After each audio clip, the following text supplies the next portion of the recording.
안녕하세요. 칼바르트 신학해설 위대한 열정, 오늘 126강입니다. 에바르트 부시가 쓴 책입니다. 우리가 오랫동안 했네요. 언제부터 시작했죠? 날짜는 제가 기록해 놓지 않았네요. 126번째니까 오래되죠. 매일 했다고 한다면 4달 이상이 됐고, 매일 하지 않고 일주일에 한 5번 정도 했나요? 4번 했나? 오래 했습니다. 거의 이제 끝나갑니다. 오늘이 교회론의 마지막 시간이고, 그 끝나면 10장 제한된 시간, 이겁니다. 이 챕터로 보면 이게 마지막이에요. 거의 끝에 가까이 가고 있습니다. 종말론이에요. 10장은요. 그렇죠? 시간과 영혼의 종말은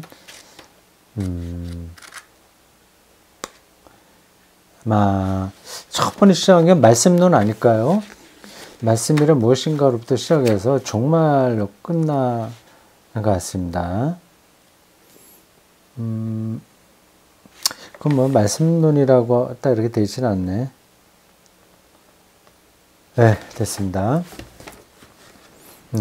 바르트 신학의 일반적인 특징들을 앞에서 다뤘고, 그 다음에 쭉 여러 주제들을 다루고 있습니다. 그래서 오늘 9장 함께 나아가기 교회론 마지막 시간입니다. 464쪽입니다. 125쪽, 125강, 거기서 중요한 것들을 많이 우리가 봤어요. 한국교회에 꼭 필요한 것들이죠. 자, 필요한 것들이라고 표현하는 게 딱 맞지는 않습니다. 근본인 거예요. 그 필요성 때문에 우리가 그걸 생각해야 되는 건 아니거든요. 우리의 본질, 기독교 신앙의 본질을 정확하게 규정하는 내용들이죠.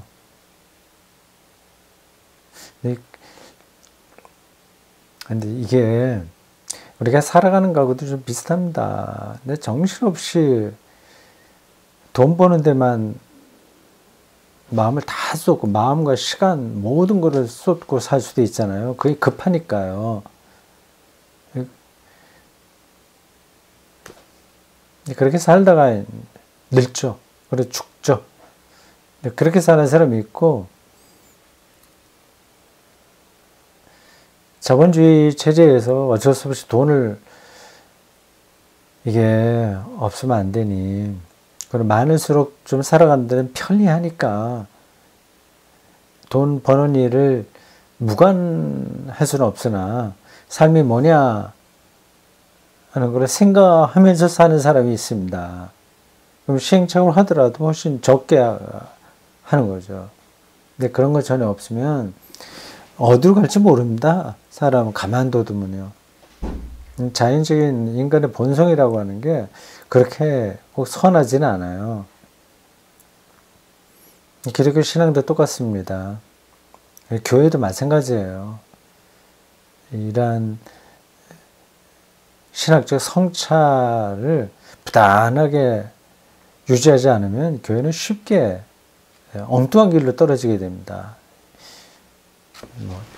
그래서 우리가 이런 신학 공부를 계속 해야 돼요. 지난 시간에 우리 중요한 개념 미쇼데이를 설명했습니다. 바르트가 직접 미쇼데이라고 하는 단어를 쓰지는 않았으나 썼는지 안 썼는지 그 책 전체에서는 잘 모르겠는데, 지금 요 단락에서는 에바르트 부시가 언급을 하지 않은 걸 보니 하지 않은 것 같아요. 근데 그 개념은 이미 세계 교회에 잘 알려졌던 겁니다. 하나님께서 교회 안에서만이 아니라 교회 밖에서도 은폐의 방식으로 활동하신다.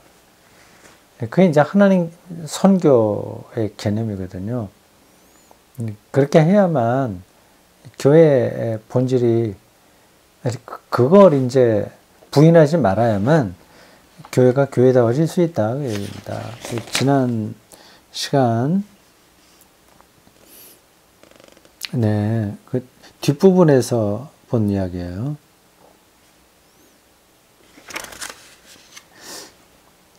자, 464쪽 위에서 넷째 줄입니다.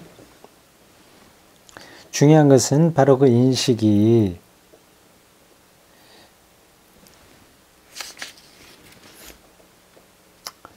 그 밖에서도 하나님께서 일을 하시지만, 성령을 통해서 일하시지만, 우리가 그리스도의 제자라고 하는 것, 그리스도가 제자들과 함께 활동하셨다고 하는 사실, 우리가 그리스도인이 된다고 하는 것은 그건 중요하다. 그거를 가볍게 여기서는 안 된다 얘기죠.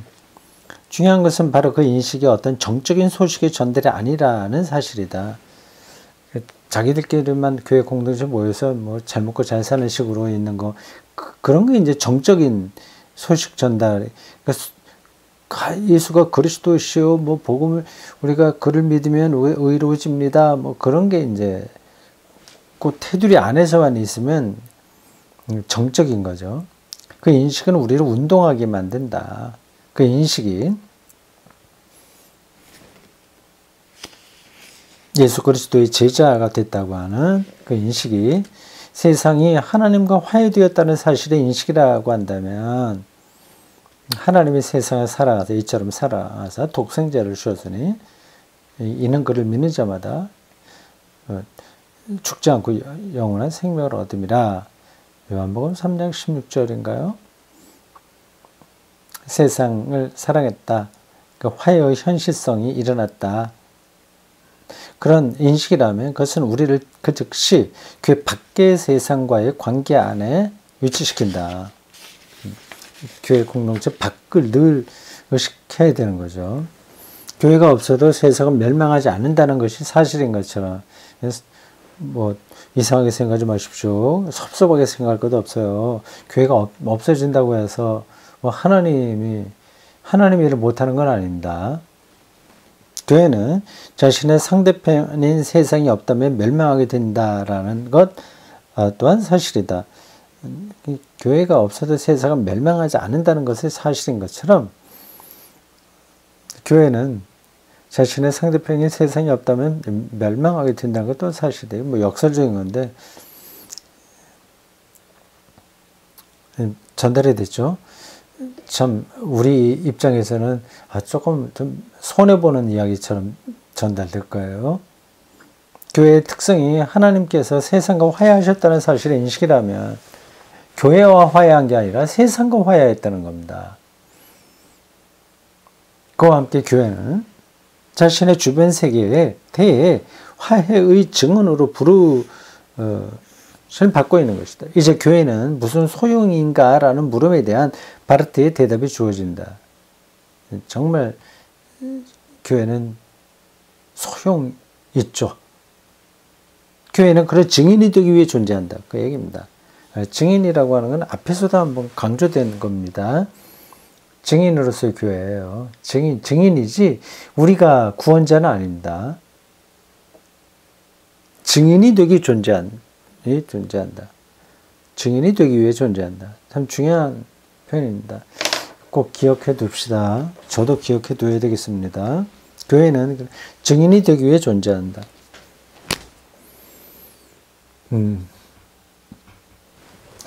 이게 쓰기가 왜 이렇게 불편하지? 각도가?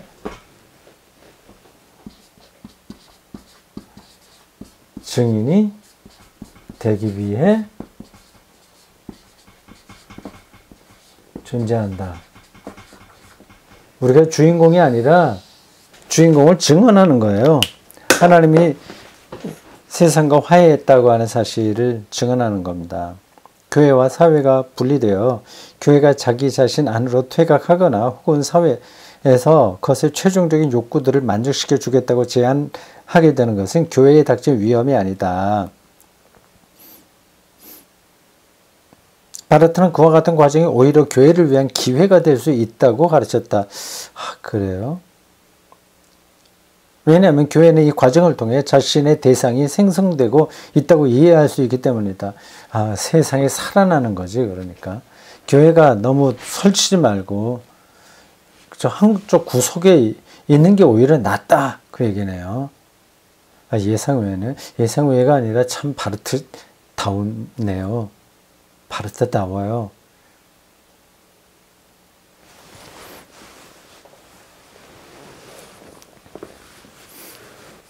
세상이 살아나는 거죠. 그럴 때.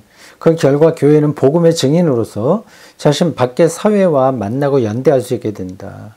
바르트의 신학에서는 교회 안에서의 직무기관과 목사 제도 이런 거요. 직무기관과 회중 공동체 사이의 고전적인 대립이 교회 공동체와 그 밖의 사회 사이의 대면으로 대치된다. 교육자와 일반 신자 사이의 갈등이, 대립이 계속되어 왔으니까, 교회와 세상으로 대치된다.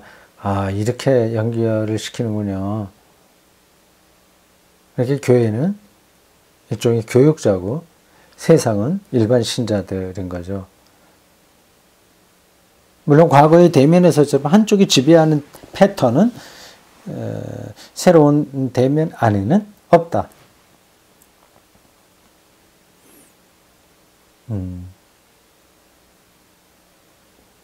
우선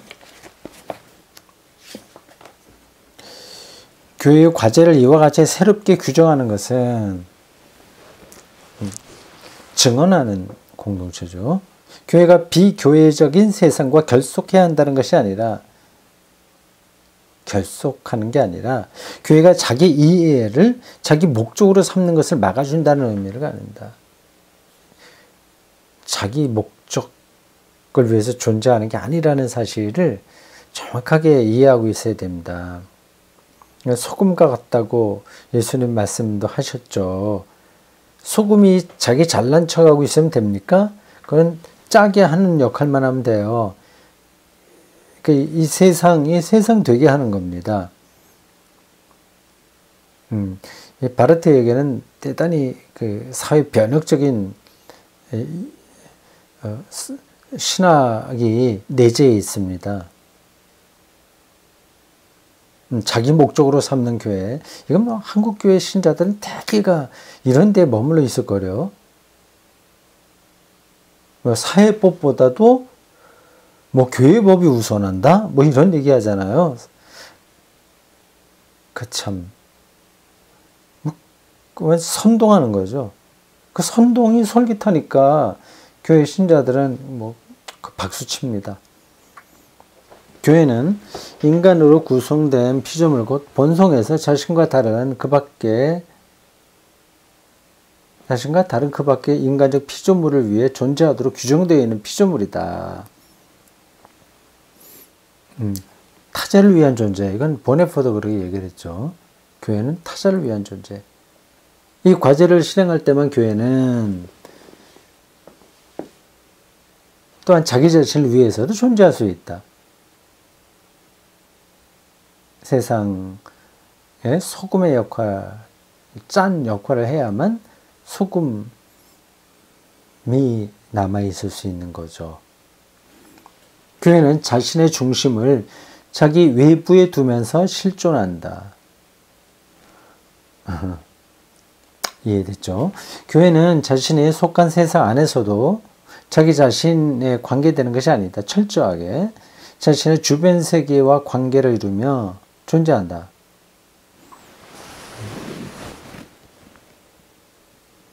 교회는 교회 밖의 인간의 피조물을 위해 개입하고 헌신함으로써 자기 자신의 생명을 구원하고 유지한다.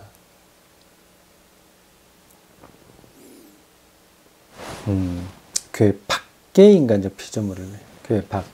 그래서 요 수호 제목 울타리 너머라고 되어 있어요. 그럼 사회 봉사하고 실천하고 뭐 그렇게 해야만 된다는 말인가? 꼭 그건 아닙니다. 교회가 그렇게 되면 시민단체가 되고 마는 거죠. 시민단체. 그게 시민단체는 아니잖아요. 예. 교회 공동체의 본질은 또 있는 겁니다. 자기를 목적으로 해서 존재하는 것은 아니지만 하나님의 세상과 화해했다는 사실을 교회의 고유한 신앙 전통 안에서 유지하고 있거든요.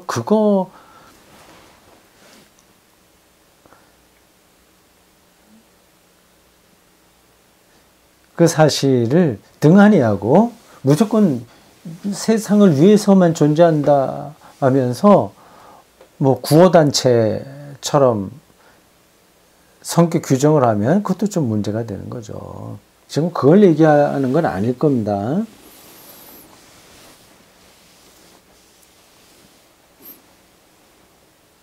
교회는 다시요. 교회 밖에 인간적 피조물을 위해 개입하고 헌신함으로써 자기 자신의 생명을 구원하고 유지한다. 교회의 움직임의 중심점이 교회 자신의 외부에 놓일 때 그 외부는 비록 세상 그 자체는 아니지만 그렇게 된다면 교회는 치명적인 적응의 압박 아래 놓이게 될 것이다.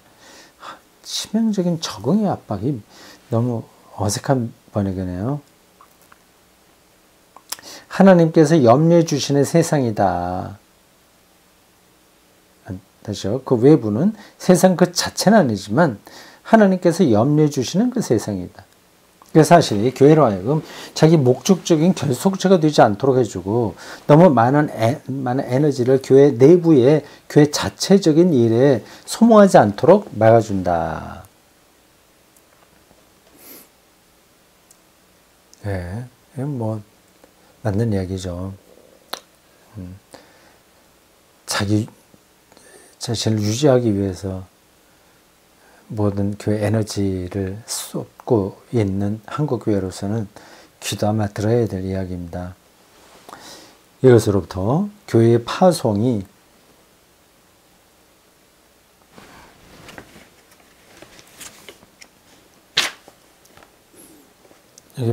파송은 당연히 교회 밖으로 나가는 거죠.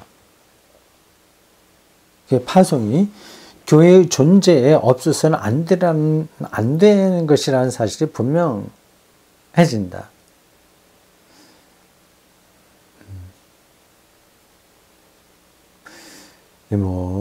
파송이라는 단어가 한국교회에서도 사용되긴 합니다. 근데 그것도 교회 중심적이에요. 끝까지 가서 사람들 교회를 끌어오는 것, 복음 전도하는 것, 이렇게만 합니다. 이 복음도 그냥 교리에 머물고 말죠. 그러니까 기독교인 만드는 것, 그게 이제 파송 개념의 한국교회가 이해하는 것으로는 핵심입니다.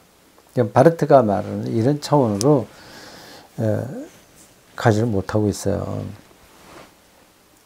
교회가 교회로서 존재하고 기업체가 아니죠. 교회는 교회로서 존재하고 그러니까 증인으로서 존재하고 그리스도께서 묶어주신 그대로 공동체로서 결합되어 있다면 그때 교회는 이미 세상에 대한 증인이고 그래서 존재하는 것 자체가 증인이고 하나님께서 그리스도의 화해 안에서 화해라는 말을 이해하시겠죠? 이건 죄 용서 이런 것 다 화해예요. 병 치료받는 것 이것도 화해입니다. 그리스도께서 하신 이 일의 핵심은 화해예요. 예, 화해. 화해 안에서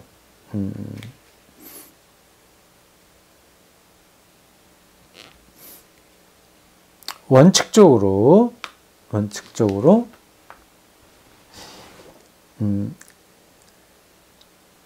인간 세상 전체를 위해 결정하신 것의 잠정적인 묘사다. 이게 참 표현이 좀 재밌네요. 잠깐만요. 제가 문자 하나만 보내고 하겠습니다.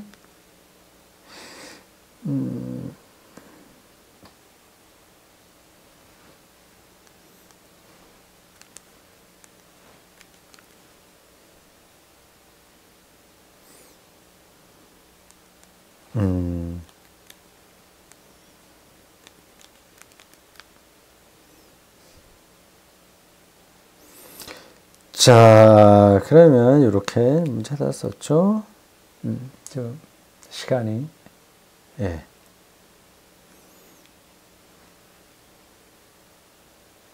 됐습니다.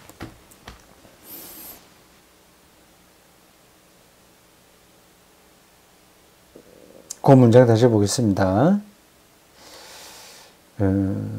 하나님께서 그리스도의 화해 안에서 원칙적으로 인간 세상 전체를 위해, 그것도 기억해 두십시오. 교회를 위해가 아니라 인간 세상 전체를 위해 결정하신 것의 잠정적인 묘사다.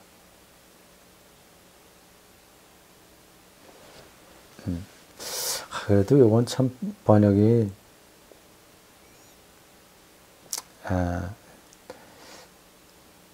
딱 마음에 들진 않아요. 독일어이기 때문에 어쩔 수 없이 잠정적인 끝나지 않았다는 거예요. 임시 조치라고 하는 겁니다. 묘사다. 묘사. 넘어갑시다. 이 사실로부터 바르트가 전체 공동체의 성숙성을 강조했던 것이 이해될 수 있다. 성숙성. 성숙성. 중요한 단어들이 많이 나오네요. 성숙성.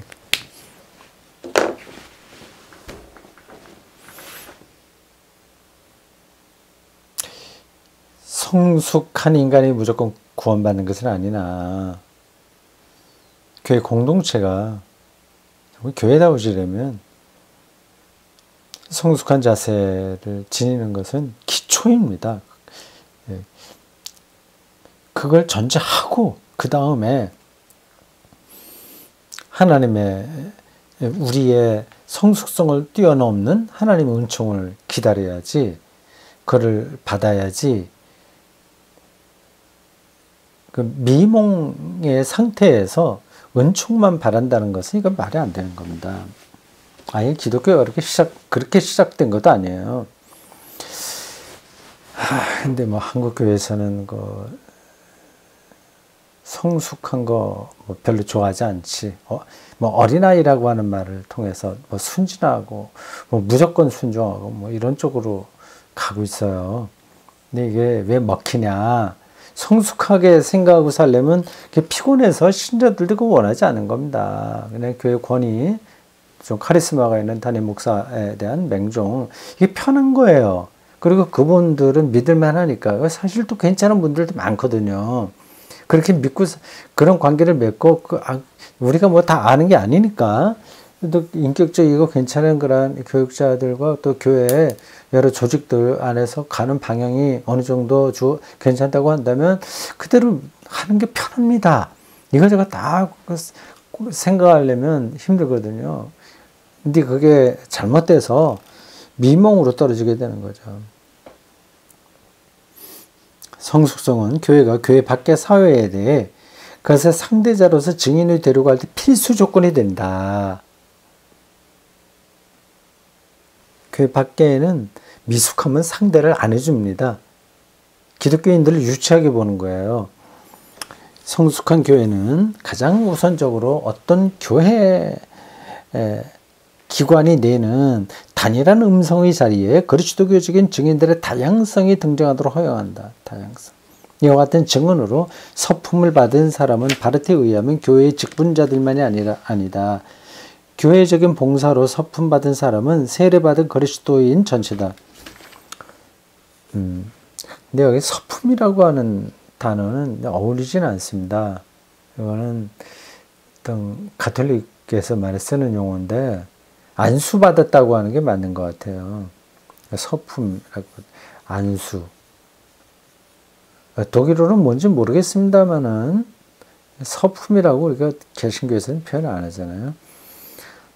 교회적인 봉사로 서품 받은 사람은 세례받은 그리스도인을 전체다. 예. 세례받은 그리스도인이 모든 겁니다. 그래서 목사 안수 받는 거는 그 세례받았다고 하는 것에 뭐 크게 더 우월한 건 하나도 없어요. 여기서 우리는 다시 한번 바르트를 이해하게 된다. 교회 표지는 설교와 성만찬만이 아니고 성숙한 교회 전체가 자신의 주변 세상에 대해 그와 같은 증언을 실행하는 것, 곧 새로운 교회적 세상성, 혹은 세상적 교회성을 등장시키는 것이다. 이건 까다로우니까 지나가겠어요. 말 그냥 여러분들이 더 생각해 보시기 바랍니다. 마지막으로 강조해야 될 것이 있다. 교회는 그 과정에서 단지 증인일 수만 있지 구원의 매개자일 수는 없다는 사실이다. 뭐 앞에서도 얘기한 건데 다시 반복되네요. 중요하니까 강조하는가 봅니다. 단지 증인일 수만 있지 구원을 중간에서 이렇게 전달하는 전혀 아니다. 저기 그리스도 에케 호모 이 사람을 봐라. 십자가에 달리신 저를 어린 양을 봐라. 이렇게 우리가 증언하는 거지 구원을 누구에게 주고가 아니다. 교회는 스스로 중재할 수 없는 현실성, 그 세상과 하나님과의 화해의 현실성을 이게 반복되는 개념이 화해의 현실성. 제가 더 설명하지 않겠습니다. 화해의 현실성. 좀 바르트 신학에 자주 나오는 용어다 이해하십시오. 진짜 화해가 일어나는 것 그렇게 생각하시면 돼요. 그걸 스스로 창조할 수 없다. 교회는 그걸 못한다. 하나님께서 그것을 창조하신다. 그렇기 때문에 교회는 자신의 증인의 직분을 수행하면서 교회가 구원을 줄 수 있을 것처럼 착각하는 사람들 많죠. 증인의 직분을 수행하면서 주변 세계에 대해 어떤 낯선 간섭도 하지 않는다. 이게 뭘 얘기하려는지 설명할 수 있긴 있는데 하지 않겠습니다. 표현이 좀 특이해요. 낯선 간섭, 오지랖이 넓다는 그런 표현하고도 어울립니다. 낯선 간섭.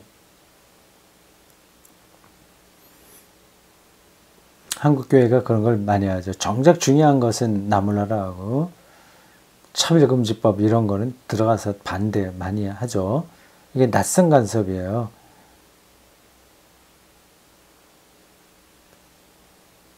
교회만 참 그만 얘기하겠습니다. 증인의 직분을 수행하면 충분한데 저희가 증인 구원을 매개하는 자처럼 생각해서 이거 하면 안 되고 이거 하면 되고 계속 간섭을 하는 겁니다. 근데 그게 바른 간섭이냐? 이게 조직 이기주의, 검사들이 검사 조직 이기주의에 떨어지듯이 교회도 교회라는 조직 이기주의에 떨어져서 그런 일을 하는 거거든요. 교회가 화해의 인식 안에서 증언하는 것은 그것이 세상과 화해하는 현실성이기에 교회의 주변 세상은 원칙적으로 그것을 인지할 수 있다. 바로 이 사실이 교회를 유혹으로부터 막아준다. 그것은 세상을 바로 그 현실성 없이 바라보려는 유혹이며 그 다음에 그런 세상을 위해 교회 자신의 증언을 변형시키고 적응하려는 유혹이다. 일일이 또 설명하지 않겠습니다. 여러분들 생각해 보시면 대충 어떤 뜻인지 들어올 겁니다. 또한 그 사실은 교회의 선교가 세계 선교, 세계에서 둘째 가라면 서러워할 한국교회 중에 이슈죠. 이것도 전략적으로 실행됩니다. 교회의 선교가 자기 추천의 의미를 이해되는 것도 막아준다. 자기 자랑하려고 하는 거죠. 우리가 이만큼 선교했다는 것. 그것은 인간의 필요성이나 요청과 관련된 이런저런 그리스도의 자랑을 위한 이해를 가리킨다. 번역이 좀 이게 전체적으로 잘못된 번역은 아닌데 독일어의 뉘앙스를 잘 따라가지 못하면 이런 말들이 확 들어오진 않습니다. 교회 안에서도 서로 이렇게 칭찬해 주면 좋잖아요. 자기가 뭔가 이루었으면 뿌듯하고 좋지 않습니까? 근데 그게 이제 그걸 얘기하는 겁니다. 그런 차원에서 선교하는 거죠. 또한 그 사실은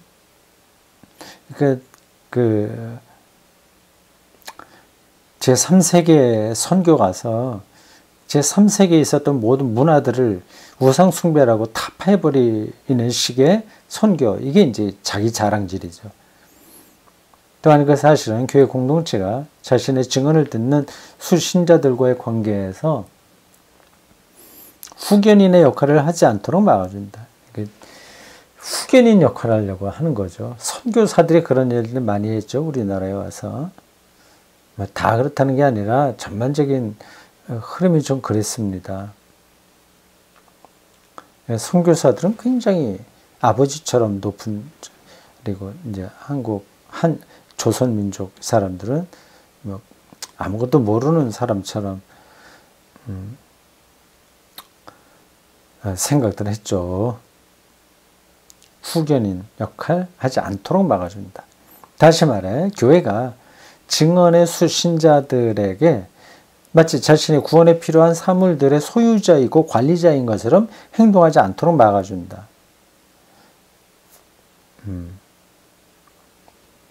참 중요한 거를 짚고 있어요.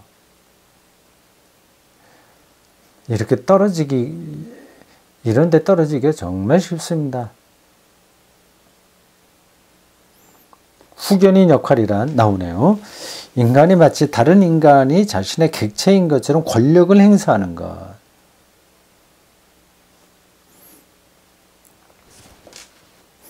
자기도 구원받아야 될 존재인데도 불구하고 자기 한 수 가르쳐주는 식으로 하는 거거든요. 마치 다른 인간이 자신의 고유한 능력의 재료인 것처럼 취급하는 것을 뜻한다. 교회는 증인으로서 오로지 내부에 있는 이방인들과 연대함으로써 외부에 있는 이방인들과의 연대성을 확정한다. 저 까다로운 표현이죠. 내부에 있는 이방인들, 우린 다 이방인들입니다. 유대인들이 아니죠. 그리스도를 믿었다는 거지. 그러나 또 실제 삶은 다 이방인들이죠. 그러니까 언제 그리스도 복음대로 삽니까? 세상의 질서대로 사니까 이방인들이죠. 교회 안에 있는 이방인이고 교회 다니지 않는 사람은 교회 밖에 있는 이방인들 연대성을 확정해야 된다. 증인으로서 증인이라고 한 사실에서 그렇다는 겁니다. 그리스도교적 증언은 내가 이웃과 나누어야 하는 인사이고 예수 그리스도의 형제이기에 또한 나의 형제인 한 사람을 발견하기를 기대하는 나와 그의 공동체의 선언이다. 이 바르티의 글은 정말 뭐라고 해야 될까요?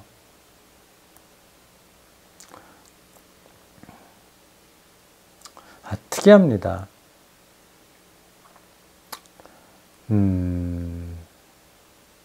문학적으로도 뛰어나요. 그 사유가 변화무쌍합니다.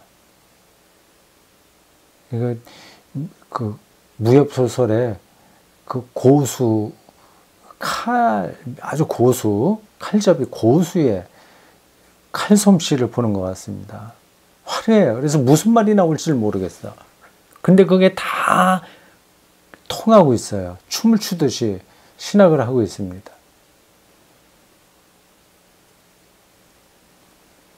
증인은 자신의 이웃 권리를 침해해서는 안 된다. 증언은 하나님의 은혜의 자유를 최고로 존중할 때 그렇게 또한 이웃을 최고로 존중할 때 행해질 수 있다. 그 이웃은 내게는 아무것도 기대하지 않고 모든 것을 오직 하나님으로부터 기대하도록 해야 한다.